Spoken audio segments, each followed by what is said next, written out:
tema da minha pregação hoje é o cântico de esperança de Zacarias. E é claro, não esperança apenas a ele, mas eu tenho certeza que é esperança a todos nós, e você vai ver o porquê. Lucas 1:76. Aqui lembrando, na primeira parte da semana passada, eu falei sobre Deus agir no silêncio, e Zacarias ele começa dizendo, bendito seja o Senhor, Deus de Israel, que visitou e redimiu o seu povo. Eu falei sobre a graça de Deus sobre o seu povo, assim como Maria cantou, Zacarias fez a mesma coisa. Vendo que de fato as promessas de Deus estavam se cumprindo, eles se alegraram e cantavam ao Senhor. E então aqui, a partir do verso 76, já não é mais um cântico de exaltação a Deus em si, mas uma profecia a respeito de quem seria João Batista, qual a função de João Batista, qual a missão de João Batista. Então é isso que ele vai dizer, do versículo 76 em diante.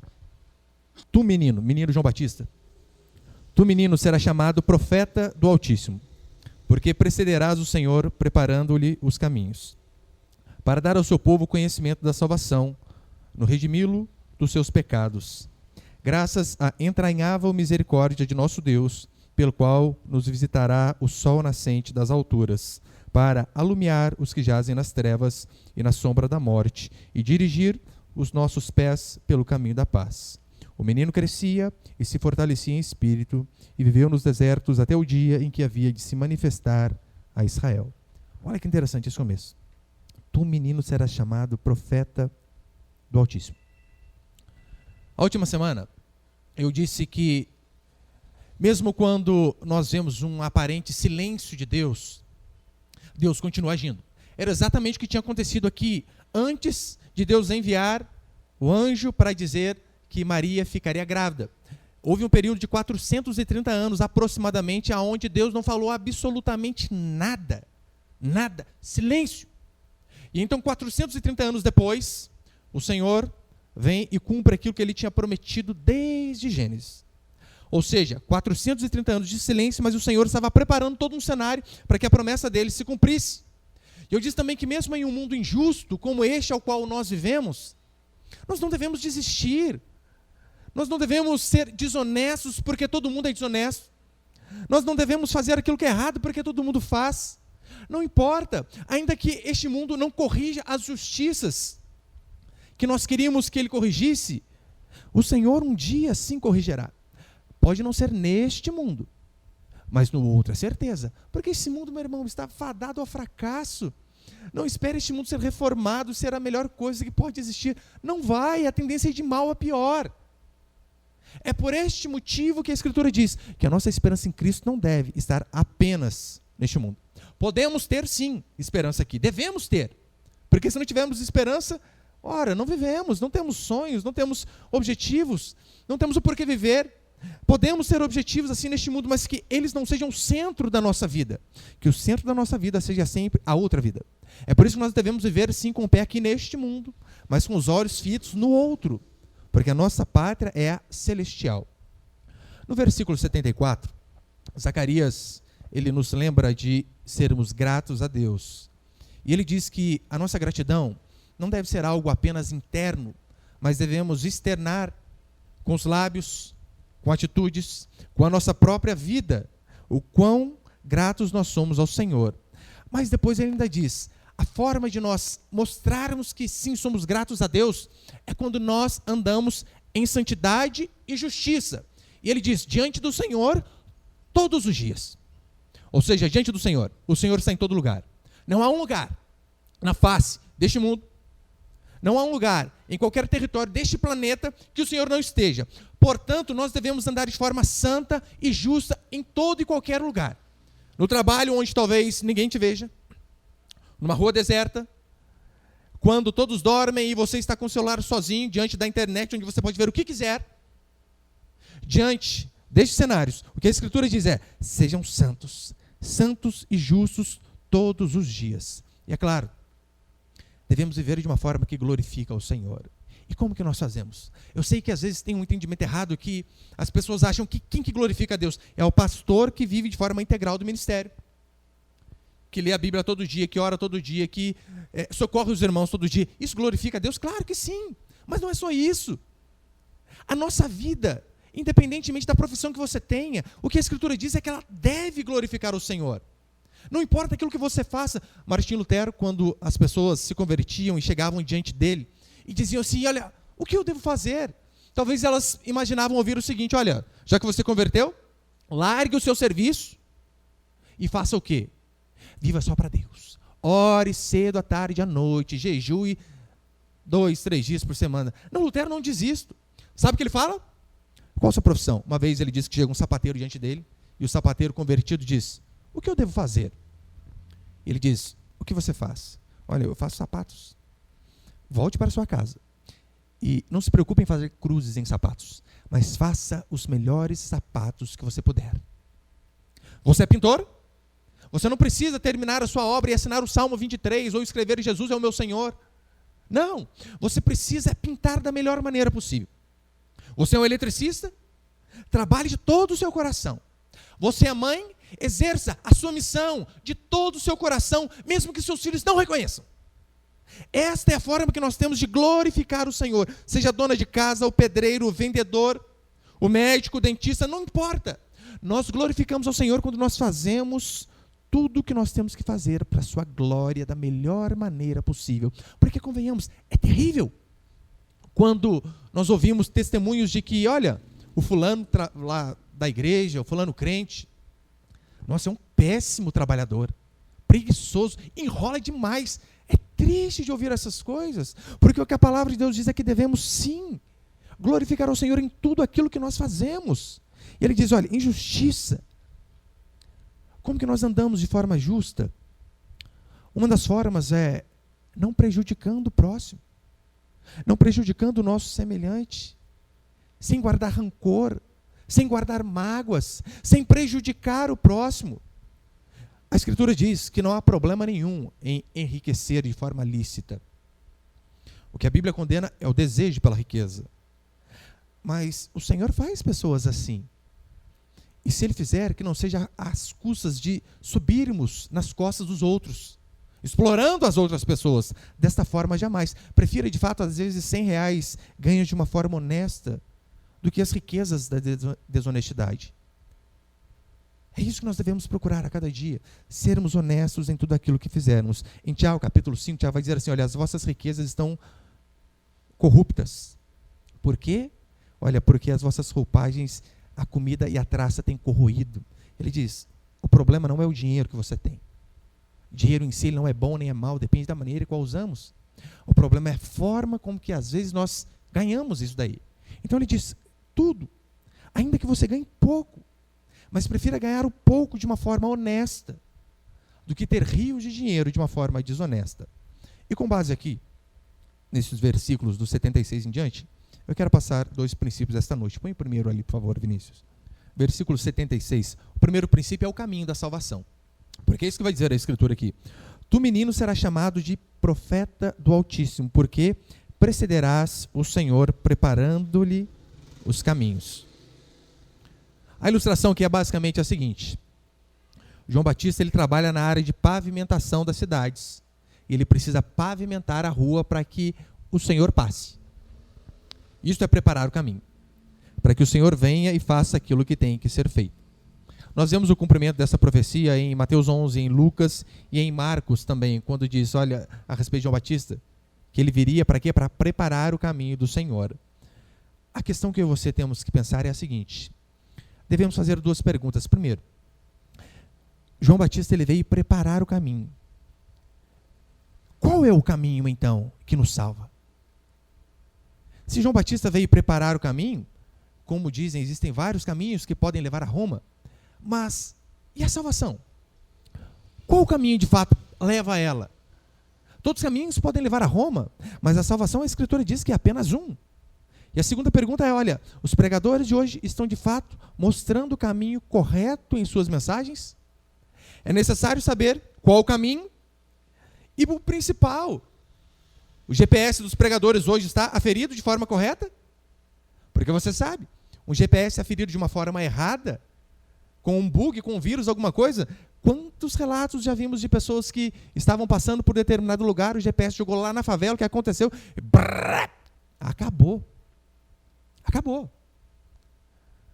Mas um GPS errado, o máximo que pode fazer é nos levar a uma favela e nos matar o corpo. Uma mensagem errada pode conduzir almas que piedosamente estavam buscando a Deus para o inferno. Uma mensagem errada pode conduzir pessoas que estavam engajadas em dar o seu melhor a irem de forma honesta para o inferno. E é tão sério essa questão porque o destino, ele existe, ele é eficaz. Mas se nós não indicarmos o caminho correto, não adianta nada. Existe um céu. Existe uma recompensa. Existe um Deus. A questão é, nós estamos seguindo o caminho correto? Essa pergunta você deve fazer constantemente. Em relação ao seu pastor, em relação a você. Calma aí, meu pastor, ele tem de fato sido bíblico? Agora, como você vai saber se a minha mensagem ela está em conformidade com a Escritura? Se você não a lê, se você não estuda, se você não procura, assim como Paulo diz, os crentes de Bereia dizem assim, olha, eles ouviam a pregação de Paulo, chegavam em suas casas e abriam a Escritura e liam para confirmar se aquilo que Paulo dizia de fato era assim. Paulo não fica bravo com esses irmãos, ele os elogia. Ele diz, olha, os de Bereia são mais nobres do que o de Tessalônica, porque eles ouvem a palavra e chegam na sua casa e veem se está correto. Como você vai saber se eu estou mostrando o caminho correto para você? Se você não procura saber qual de fato é o caminho correto. Porque você sabe, o caminho nem sempre é bom para o nosso ego. O caminho às vezes nem sempre é bom para o nosso eu. Mas é necessário que venhamos estar no caminho correto. Por que muitos, às vezes, não conseguem pegar firme na igreja, não conseguem pegar firme com o Senhor? Porque eles não querem largar suas vidinhas pecaminosas. Não querem deixar alguns pecadinhos de lado. Daí, por conta disso, eles fazem o quê? Preferem sair do caminho, porque dizem, não, esse caminho aqui é muito dolorido, eu prefiro um caminho mais indolor. Eu prefiro um pastor que não coloque o dedo na minha ferida. Eu prefiro um pastor que me veja no pecado, mas não me repreenda, mas diga que vai dar tudo certo. E esses pastores melosos, carinhosos, acabam conduzindo pessoas para o inferno. Os falsos profetas da época de Jeremias, eles estavam gerando fé nas pessoas. Olha que coisa. O falso profeta, ele consegue ter esse poder de fazer as pessoas ter fé de verdade. Diz a Escritura que em Jeremias 22, aqueles homens, o povo de Israel tinha acabado de ser capturado pela Babilônia. Os babilônios eram um povo terrível. Eles estavam sendo levados escravos, os que não foram mortos e destruídos, claro, estavam sendo levados escravos para a Babilônia.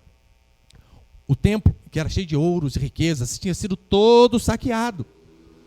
Aí então, chega um falso profeta chamado Ananias e diz assim, ouçam que eu tenho a palavra do Senhor a vocês. 2 anos e o Senhor vai restituir tudo isso que foi levado embora. É uma mensagem que a gente costuma ouvir bastante. O Senhor vai restituir tudo que era teu. Tem até uma canção, né? O que perdido foi, não se comparar. A questão é a seguinte, o que perdido foi, o que você tinha? Às vezes você não tinha nada.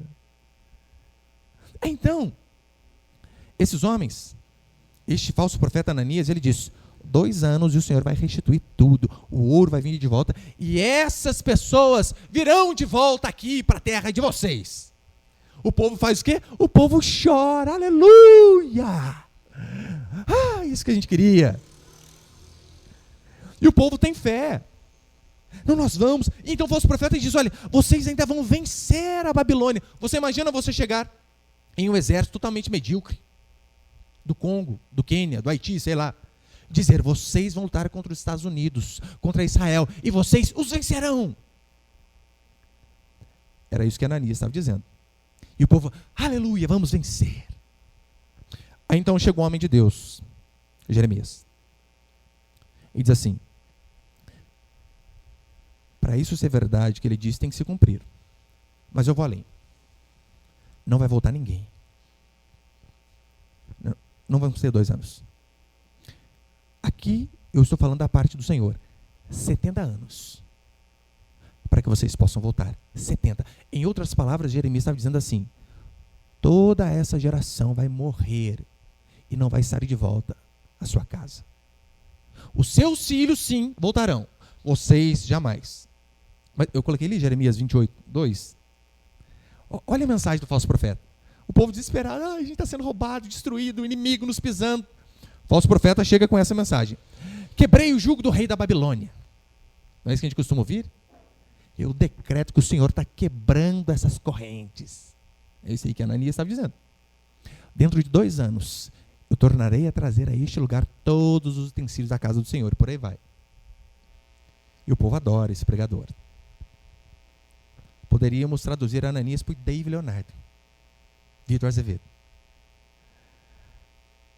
Aí então chegou o homem de Deus e disse: vocês vão morrer. Coloquem-se diante do jugo do rei da Babilônia. Jugo, aquele aparato que era usado em bois, que colocava no pescoço do boi e o boi arava a terra, fazia aqueles sulcos. E olha o que Jeremias diz: vocês foram tão longe no pecado, vocês obedeceram tanto a Deus, que não há mais alternativa boa para a vida de vocês. Há 2 alternativas, a ruim e a pior. A alternativa ruim é: se ponham debaixo do jugo do servo do rei da Babilônia, e vocês vão viver como escravos. Alternativa 2, vocês morrem. Escolhe. Ou vocês obedecem a um rei pagão, ou vocês morrem. É interessante que Jeremias prega essa mensagem. Sabe o que as pessoas queriam fazer com ele? Se inscrever no canal dele do YouTube. É ruim, hein? Queriam matá-lo. Isso que tentaram, dizendo: pastor sem amor. Não, onde já se viu falar que nós não obteremos a vitória? Não, onde já se viu falar que o inimigo vai nos vencer? Não, onde já se viu falar que não vai dar tudo certo, que eu não sou raridade? Falso profeta. Este era o verdadeiro. Aquele que em nome de Deus falava de fato o que Deus tinha mandado. O falso profeta, ele é caracterizado não por roubar a igreja, não por sair com as irmãs da igreja. O falso profeta é caracterizado por, em nome de Deus, dizer aquilo que Deus não disse. É por isso que em Deuteronômio 18 vai dizer assim: aquele profeta que falar em nome de outros deuses morrerá. Mas aquele que falar o que Deus não mandou, esse também deve ser morto. Uma vez teve um rapaz, acho que na internet, alguma coisa assim, ao vivo, não lembro. Foi na igreja. Acabou o culto e já veio com a profecia para o pastor, né? Aleluia, recebo. O que Deus tem para mim? Fala. Pastor, tive uma visão. Explicou a visão. Ela falou: nossa. O que significa isso aí, irmão? Isso aí o senhor tem que orar para Deus revelar. Ah, tá. Você tem a visão e eu que tenho que ralar agora para saber o que significa. Quando essas pessoas falarem assim para você, você diz assim: olha, Deuteronômio 18 diz que quem falar em nome de outro Deus deve morrer. E aquele que falar o que Deus não mandou, esse também deve morrer. Vamos fazer uma oração aqui para que, se não for de Deus isso aí que você disse, para que você morra, mas morra rápido para não sofrer muito, né? Um infarto sem dor. Pode ser? Um cometa na sua cabeça. Eu duvido que ele continuou com a palavra dele. A não ser que, de fato, ele tenha convicção de que foi Deus que mandou. Do contrário, não vai. Jeremias era o único verdadeiro. O caminho para a salvação não é eu vir aqui e falar aquilo que você quer ouvir, mas eu vir aqui, expor o texto, aplicar o texto naquilo que você precisa ouvir. Essa é a função do pastor. Eu tenho fé, sim, para crer que Deus pode restaurar o seu casamento, que Deus pode curar de uma doença incurável, que Deus pode trazer filhos a quem era estéril, que Deus pode abrir portas onde não tinha portas. Eu tenho fé do fundo do meu coração para essas coisas. Eu creio. Mas eu não posso, em nome de Deus, chegar e dizer para você que vai dar tudo certo, que a sua esposa vai voltar, que o seu filho vai sair das drogas. Nós vamos orar e vamos crer de todo o nosso coração. Mas eu não sei. Eu não sei se isso vai acontecer. E eu não posso prometer isso para você. Eu creio que pode. O que eu não posso é prometer aquilo que Deus não prometeu. Este é o grande problema dos falsos profetas. Nós temos fé em Deus para crer que Ele de fato ressuscita o morto. Mas também temos fé em Deus que Ele nos dá força para suportar o luto. É assim que funciona. Agora muitas pessoas pensam que Deus está agindo de fato só quando todas as coisas dão certo. E não é assim. Deus é Deus quando o filho nasce. Deus é Deus quando o filho morre. Tudo vem dEle. Deus é Deus quando nós estamos saudáveis. E Deus é Deus quando estamos doentes. E daí? As nossas debilidades fragilidades, enfermidades, até mesmo a morte, não diminuem a soberania do Senhor. Eu não posso afirmar que todos vão vencer na vida, que todos vão ser ricos. Não posso. Eu posso afirmar que você precisa crer e que se o Senhor quiser, Ele vai ter misericórdia da minha e da sua vida. É isso que a Escritura diz. Agora, qual que era a grande mensagem de João Batista? Porque lembra que diz aqui, tu menino serás chamado profeta do Altíssimo. Qual que era a grande mensagem de João Batista? Sabe qual era? João Batista pegava o seu banquinho, sentava no deserto e dizia, você é o centro de Jesus. Aleluia. Deus estava na glória, triste, por isso Ele fez você. Porque quando Ele viu você, Ele disse, ai, me completei. Não era essa a mensagem de João Batista. A mensagem de João Batista começava assim, raça de víboras, cobras, arrependam-se dos seus pecados, para que o Senhor possa ter graça e misericórdia da vida de vocês. Assim começava a mensagem de João Batista. Assim começava a mensagem de Jesus Cristo. Assim começava a mensagem dos apóstolos e de todos. Em Lucas capítulo 3, chega um soldado diante de João Batista que tinha convertido e diz, o que nós faremos?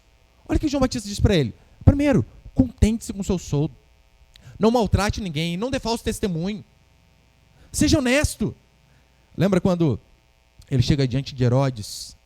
Essa era a grande mensagem do pastor João Batista. Herodes estava tendo um caso de adultério. Estava traindo o seu irmão, pegando a mulher dele. E você sabe, o rei tinha poder para arrancar a cabeça de quem ele quisesse. Muitos diriam o que para Herodes? Diriam nada, não teriam nem peito para chegar e falar alguma coisa para o rei. João Batista é um homem de Deus, a mensagem do arrependimento dele para a prostituta era a mesma mensagem de arrependimento para o rei. Então ele chega no rei e diz, não te é lícito possuir a mulher do teu irmão. O que aconteceu com ele? Perdeu a cabeça? Mas esta era a sua mensagem.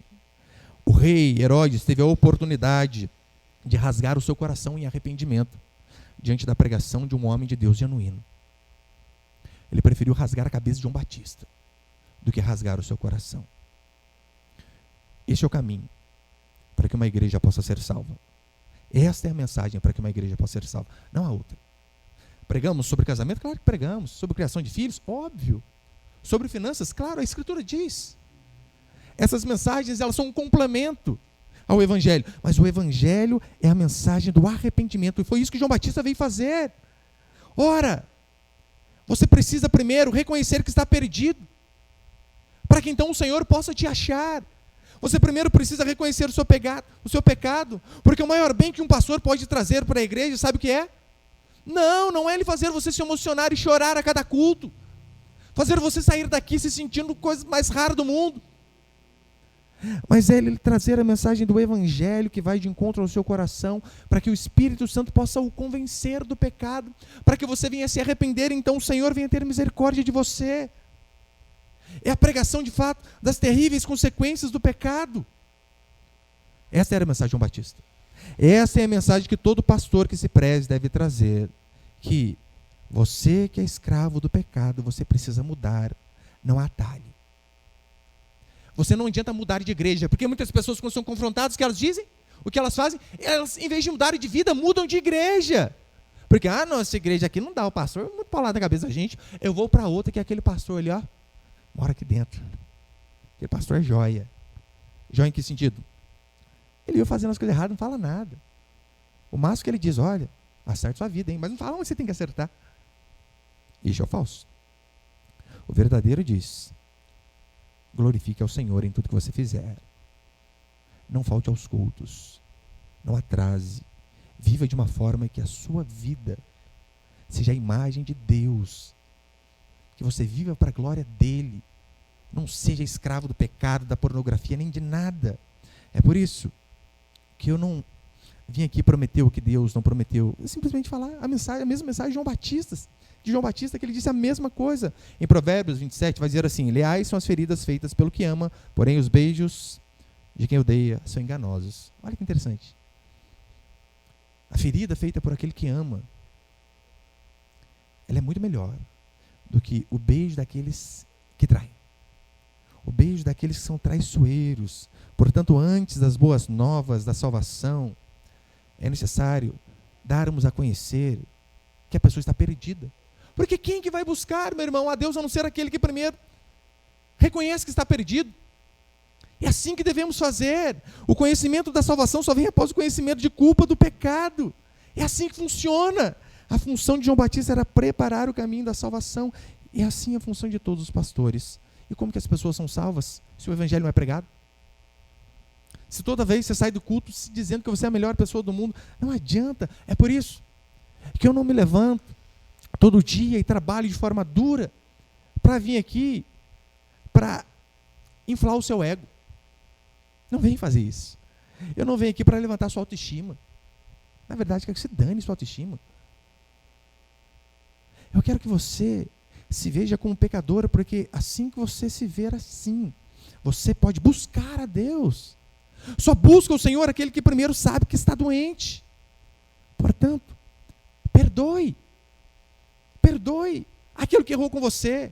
Deixe de mentir, não seja escravo do pecado, da pornografia, da idolatria. Mas se arrependa dos seus pecados, porque só vai dizer graças a Deus por Jesus Cristo, como Paulo diz em Romanos 7,25. Quem antes passa por Romanos 7,24, que Paulo diz: desventurado o homem que sou.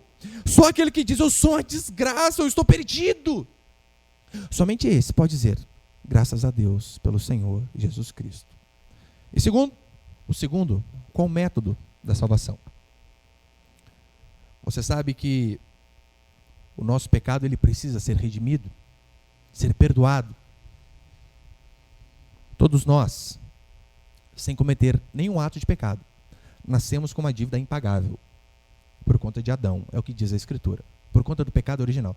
A criança, ela não se torna pecadora quando ela comete o primeiro ato de pecado, mas ela apenas externa aquilo que ela já era, assim como o cachorro. Ele não se torna cachorro com o primeiro latido. Ele apenas está externando aquilo que já faz parte da sua natureza. Assim também é o ser humano. Nós nascemos com uma dívida enorme. E há apenas uma pessoa que pode quitar essa dívida por nós. Apenas uma. Não é Maria, como nós tivemos aqui a oportunidade de ver alguns cultos atrás. Não, não é. Não são as suas boas obras. Não é o seu pastor que vai interceder por você no monte, orando, consagrando lá o lenço vermelho, lençol, cachecol, seja lá o que for. E trazendo para você pôr a mão, então resolveu o seu problema. Não, não é assim. Eu não sei se você já leu o livro Peregrino, de John Bunyan, um dos livros mais fantásticos que essa humanidade já produziu, que o homem já produziu. Tem até um filme. O filme não retrata exatamente como é o livro, mas o filme também é interessante. O personagem principal é cristão. E as personagens, melhor dizendo, do livro, elas não são o João, o Zezinho, o Guinho e o Zezinho. Não. É cristão, é a vaidade, são pecados e são pessoas. A fé, a fidelidade, todas essas são pessoas. E então o cristão, ele é o personagem, ele é o protagonista, e ele está saindo da cidade da destruição, que é este mundo, e ele tem um longo caminho a percorrer até chegar no céu. É por isso que o nome do livro é Peregrino, porque assim somos nós, peregrinos aqui. 70, no muito 80 anos, daí para cima é hora extra. Peregrinos. E então, o cristão ele sai da cidade da destruição, que é esse mundo, e tem um longo caminho, e ele sai com uma mochila enorme, enorme. E aquela mochila é o pecado. Ele anda mais devagar por conta da mochila. Ele não consegue correr por conta da mochila. A mochila atrapalha ele em tudo. E aquela mochila, ela só sai de suas costas em uma hora, no capítulo onde ele chega diante da cruz. Ele se ajoelha, se dobra diante da cruz, e então ele se sente mais leve, e ele olha para trás, quem soltou? Porque ele não conseguia soltar sozinho esse peso que estava. Apenas a cruz do nosso Senhor Jesus Cristo tem o poder de fazer isso. Nos fazer mais leves, nos libertar do pecado. Só Jesus Cristo pode tirar esse fardo das nossas vidas. Salvação consiste em remissão dos pecados, ou seja, algo que o ser humano por si mesmo não pode fazer. Meu irmão, você não dá conta. Você não consegue pagar a sua dívida com boas ações. Este é o problema de muitos. Eles pensam assim, tá certo, eu pequei aqui, eu matei, eu menti, eu adulterei. Deixa eu fazer o bem aqui e resolvido. Elas por elas. Tá certo, eu matei um homem aqui porque eu perdi a cabeça, fiquei nervoso, pau, tiro nele. Mas daí, Uma vez eu estava lá perto de casa e o cara estava morrendo afogado, eu fui e salvei outro. 0-0. Não é assim que se resolve as coisas. Não resolvemos o problema das más ações com boas ações. A única pessoa que pode, de fato, perdoar os nossos pecados é este homem ao qual João Batista está preparando o caminho. Não há nenhuma outra opção. Em religião nenhuma, em lugar nenhum.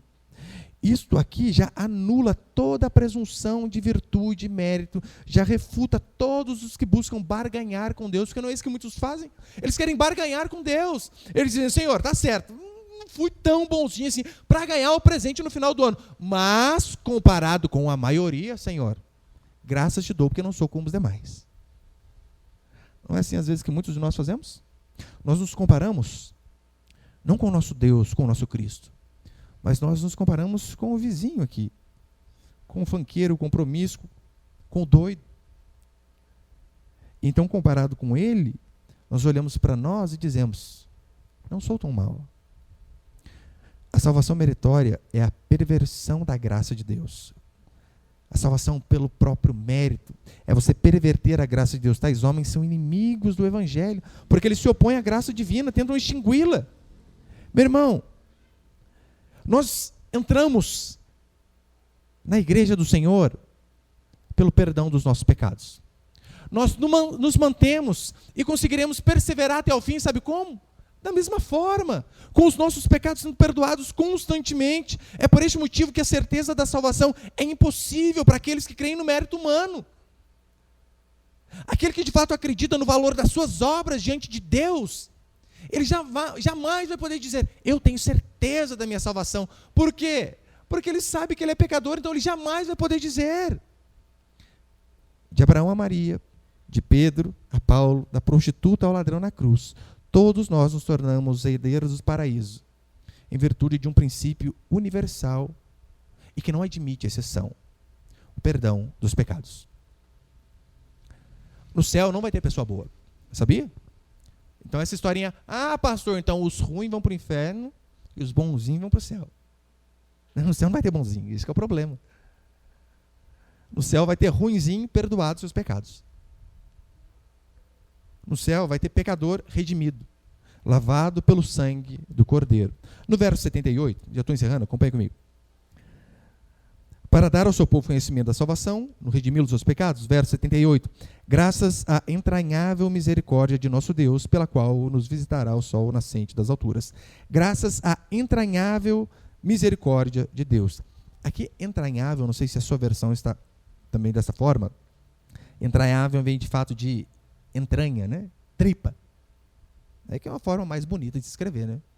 Assim como hoje, quando nós dizemos, olha, eu amo a minha esposa do fundo do coração.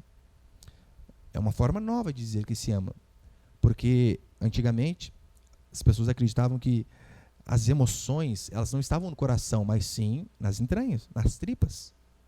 Tanto é que quando você passa por algum momento de medo, temor, alguma coisa, você sente um frio na onde? No coração? Que frio na barriga, não é? Só fica feio falar, Raquel, eu te amo de todas as minhas tripas. Não cola, né? Aqui é apenas uma forma de Deus onipotente se comunicar conosco, seres humanos falhos. Este é o termo usado para descrever os sentimentos de compaixão de Deus para pessoas que necessitam de socorro. É uma metáfora, não passa de uma metáfora. Está apenas associando um sentimento humano ao nosso Deus, dizendo que, olha, graças à entranhável misericórdia de Deus, ou seja, a misericórdia de Deus que saiu lá de dentro mesmo de suas entranhas.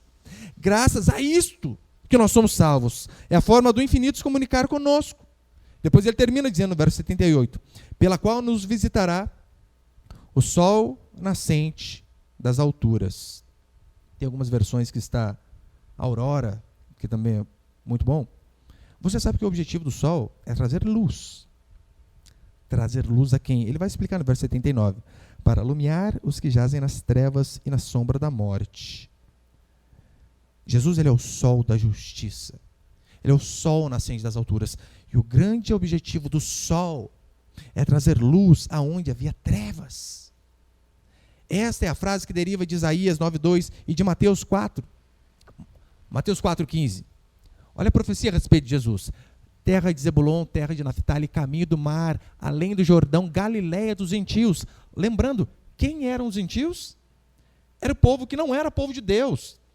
Estava em oposição aos judeus, ao povo de Israel. Eram os ímpios. Terra de Zebulon, terra de Naftali, caminho do mar, além do Jordão, Galileia dos gentios. O povo que jazia em trevas, os ímpios, nós, que até ontem jazíamos em trevas, viu grande luz. E os que viviam na região da sombra da morte, resplandeceu-lhes a luz. Olha aonde isso é aplicado. Aquele povo que vivia nas trevas. Trevas, na Escritura, ela tem vários sentidos, como, por exemplo, cegueira de mente e de coração. O fulano está em trevas. Eu mostro a Bíblia e ele não consegue entender. Eu leio lá com ele o Salmo 115, ele não consegue ver que idolatria é pecado, meu Deus. Eu mostro o Êxodo 20, mas não entra na cabeça. Está lá, não farás para ti imagem de nada que é no céu, na terra, nem debaixo da terra. Qual parte do não farás você não entendeu? Dá vontade de falar assim? Tem as trevas em relação à cegueira do coração, em relação à depravação do homem, e as trevas também em relação ao desalento ou desesperança.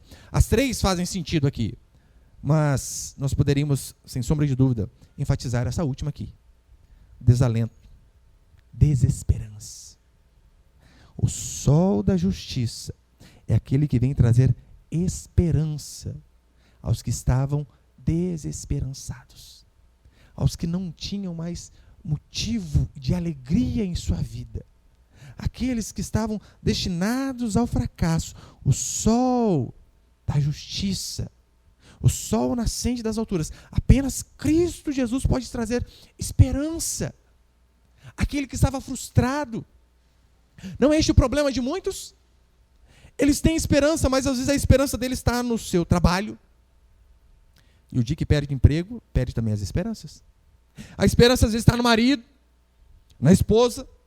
Só que um dia o marido vai embora, a esposa arruma outro, então a sua vida acaba, a sua esperança acaba. A esperança às vezes está no filho. Só que ele esquece que o filho vai criar asas e vai voar. É por isso que eu acho ridículo aquela tatuagem, é ridículo, né? Mas está lá, amor só de mãe. E dia que sua mãe morrer, o que acontece? Você morre. Meu filho, minha vida. E o dia que você não tiver filho, gente, o que acontece? A nossa esperança tem que estar apenas no Senhor. Quantas pessoas colocam esperança em coisas que são boas? Casamento é bênção. Paulo aconselhou a não casar, eu aconselho casa. Diferente dele. Paulo diz, aqueles que casam sofrerão angústias da carne. É verdade, mas tem a parte boa também. Mas o que nós não podemos é colocar a nossa esperança no casamento. Apenas ali, num bom salário, numa boa casa. Mas sim no sol da justiça, ele é a nossa esperança. A nossa esperança vem do alto, como diz o Salmo 121, eleva os meus olhos aos montes. De onde virá o meu socorro? O meu socorro vem do Senhor que fez os céus e a terra. Ele é o nosso socorro. E é claro, o sol relacionado à luz também, luz no sentido de verdadeiro conhecimento da palavra. Mas aqui podemos aplicar luz, sabe em que sentido também? Você pode pensar até que é besteira, mas no sentido de riso, de alegria. O sol nascente das alturas é aquele que nos traz alegria. Olha, eu trabalho só em casa e tem dias que está nublado, frio. Eu fico o dia inteiro dentro do quarto, eu só saio para ir ao banheiro, volto para o quarto. Saio para almoçar, volto para o quarto. E quando eu vou fazer visita, eu saio mesmo. O dia inteiro. Mas normalmente, quando está sol de manhã, eu faço minha leitura ali na frente da minha casa, eu sento, encostado no poste. Meu filho menor fica brincando. E eu fico naquele solzinho ali, que delícia. Até torra a gente, né? Lagarteando. É muito mais gostoso. Porque tem dia, frio é ruim, aqueles dias cinzentos.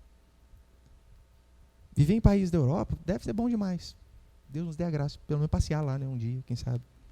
Deve ser bom. Mas o que tem de gente que detesta aqueles dias cinzentos porque não tem sol em um monte de lugar.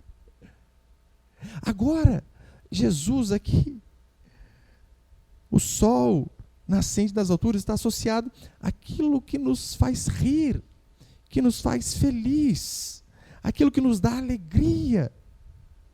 Isso é bênção. O Salmo 97, verso 11 vai dizer assim: a luz difunde-se para o justo e a alegria para os retos de coração. A luz, ela difunde-se ali para o justo. Depois ele vai dizer no verso 79, para iluminar os que jazem nas trevas e na sombra da morte, e dirigir os nossos pés pelo caminho da paz. Para nos iluminar, que estávamos em trevas, para dirigir os nossos passos. É isso que Jesus veio fazer. É isso que Ele tem que fazer em nossa vida, nos dirigir os passos. Você percebeu que na maioria das vezes nós nos metemos em duras enrascadas, porque nós traçamos os nossos caminhos? Nós fazemos os cálculos ali, olha, esse trabalho está ruim, o outro ali, se eu fizer assim, se assado, vou ter que ir melhor e tal, então 2 e 2 é 4, é certeza de dar certo. Não tem como dar errado. Então a gente calcula e esquece de falar, Senhor, qual é a tua vontade? Porque eu sei, essa é uma oração duríssima. Senhor, que seja feita a tua vontade e não a minha. Meu irmão, dói lá no fundo. Porque todos nós não queremos fazer a vontade de Deus. Se você for sincero, você sabe. Nós queremos que a nossa vontade seja feita. E quando nós oramos, o que queremos é apenas ouvir o eco da nossa própria voz. Porque sabemos que tem uma grande probabilidade da vontade do Senhor não ser a mesma nossa. É o Senhor quem dirige os nossos passos. Diante de decisões difíceis, ore mais. E se submeta àquilo que é a vontade do Senhor. Faça os seus planos, sim, mas lembra que o Senhor dirige os passos. Diga, Senhor, olha, fazendo todo o cálculo aqui natural, esse aqui é o melhor caminho. Eu já estava pensando, eu lembro lá no meu curso de sargento, falei, cara, eu estou em terceiro, se não abrir vaga aqui, eu vou para lá, daqui, se não for, eu vou para lá, e, nossa, aqui é maravilha, aqui tem praia? É aqui que eu estou. Eu não fui para lugar nenhum, fui para onde? Para Pinda. Eis-me aqui. Lugar que eu nunca imaginei. Falei, Senhor do céu. O homem, ele faz os planos, mas o Senhor é quem deve dirigir os nossos passos. Por quê? Porque o homem natural, ele segue pelo seu próprio caminho. Via de regra, o seu próprio caminho sempre leva à morte. Isaías 59, verso 8, o profeta vai dizer assim, sobre o homem sem Deus: desconhece o caminho da paz, nem a justiça nos seus passos, fizeram para si veredas tortuosas, que anda por elas não conhece a paz. Todo homem sem Deus desconhece a paz. Até que do céu a luz do sol nascente brilha. E a paz do Senhor pode, de fato, entrar no meu e no seu coração.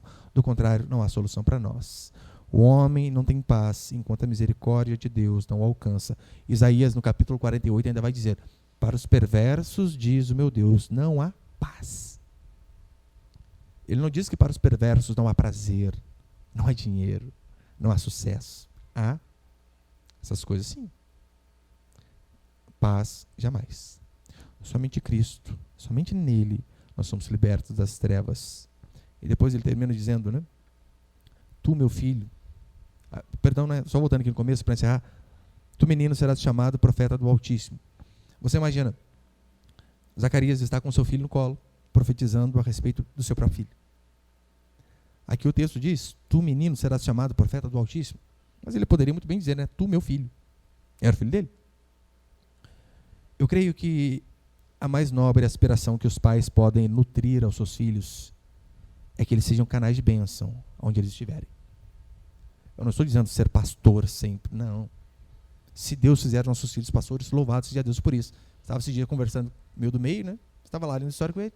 Falei, pai, eu acho que eu não preciso ser pastor. Eu nem sabia que você queria ser. Acho que eu não preciso ser pastor, pai. Eu falei, por quê? Ah, porque aqui em Pinas já tem o Senhor, né? Eu falei, em Taubaté não tem ninguém ainda, meu filho. São José, Jacareí, Afeganistão. Afeganistão não falei. Fazer o quê, né? Se precisar ir, vá com Deus, que o papai não vai, não. Vai lá. O pai ensina para o seu caminho. Mas eu creio que a mais nobre aspiração que os pais podem nutrir para os seus filhos é que eles se convertam em canais de bênção. Na escola, se os seus filhos frequentam. No convívio com os amigos. No futebol, no jiu-jitsu, natação. Que os nossos filhos sejam canais de bênção. E para encerrar, vai dizer no versículo 80, que ele crescia e se fortalecia em espírito. É somente em Deus que nós podemos crescer e nos fortalecer em espírito. Somente em Deus.